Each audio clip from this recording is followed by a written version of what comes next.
Well, Beneil, front right here.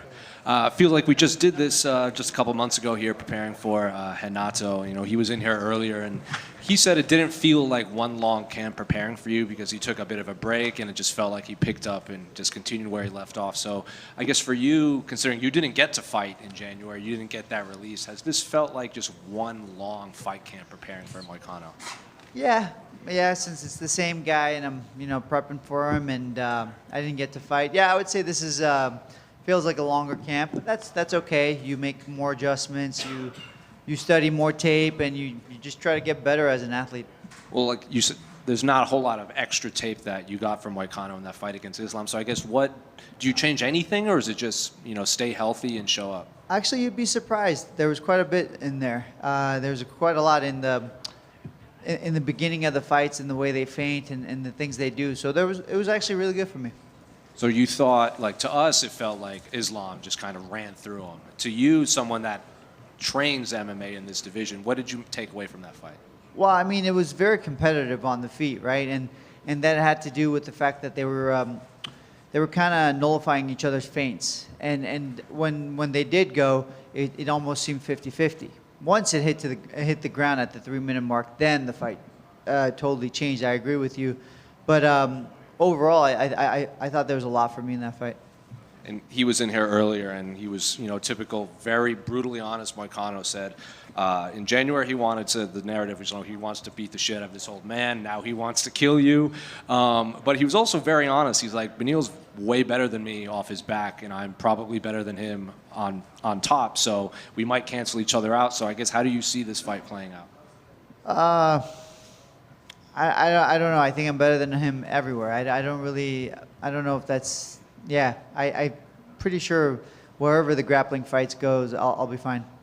And, Moicano was also in here, and he's saying, like, rankings don't matter in the UFC anymore. It's all, like, about timing and popularity and all this stuff.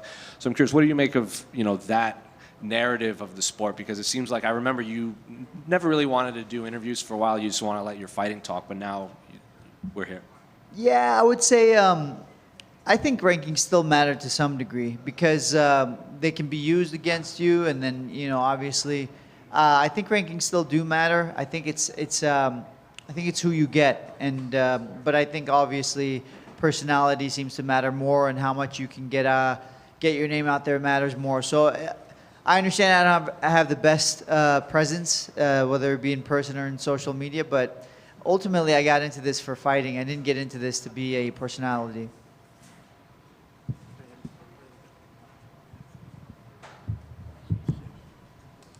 Beneil, right over here.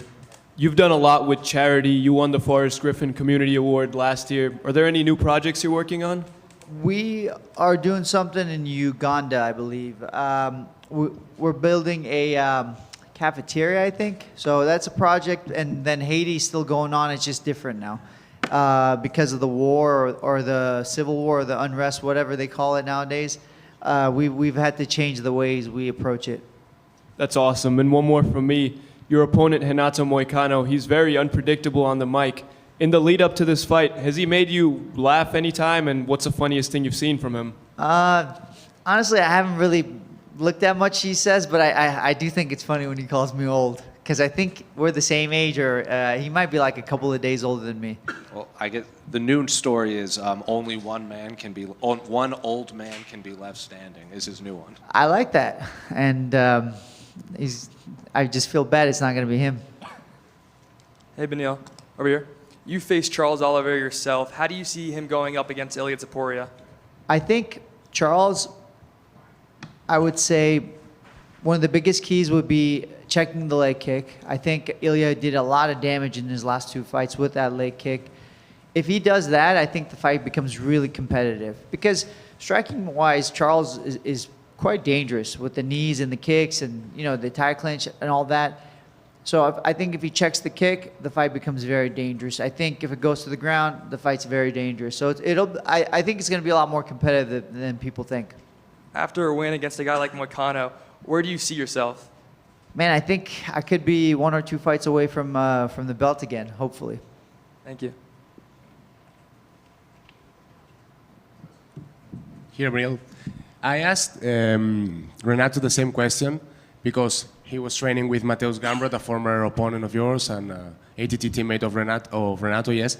And I wanted to ask you about the grappling because both of you are very good in jiu-jitsu, are very good in the scrambles. And I asked Renato if he thought that this was going to be like a striking war because both of you have very good level of jiu-jitsu, or if the importance will be in the wrestling. What do you think about that? I'll take the fight wherever I want it. I think I'm the better grappler. I think I'm the better striker. So I'm gonna feel it out. Once I get in there, I'll feel it out, see what I want to do. And obviously we know that you're focused on your next fight, and you said that you are like 2-3 fights away from a title shot maybe. Can you describe us what would it be for you, like your ideal roadmap to the title?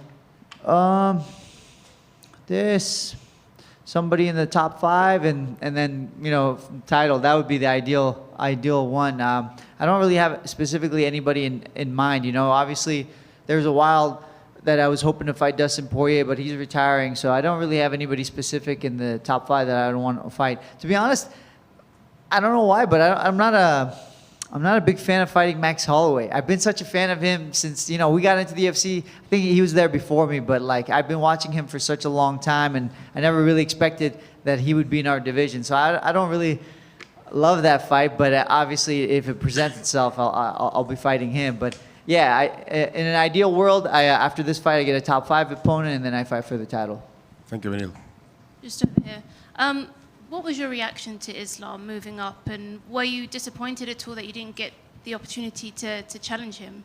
I was extremely disappointed. While I was on the win streak, and then also possibly in January, I thought it would. I was gonna get picked to fight him, and I was feeling really good come January, and it didn't happen. So, it was tough. We really had to work through that one. And how do you think he does at welterweight and against JDM? I think he's going to do well. I think